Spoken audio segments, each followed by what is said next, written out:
Daniel Turnerman of CNET broke the story about the mysterious barge. And Daniel, you actually went out on a boat today to try to get an up and close look and figure out what this thing is. What did you see and what were you hoping to see?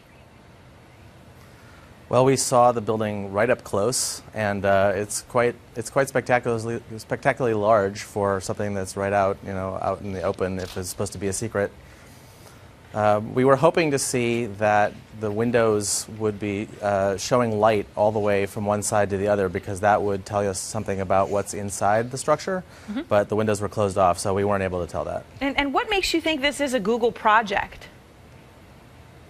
I did a lot of reporting that sort of connected this structure on the pier to a building that's very close to it, and connected those to Google.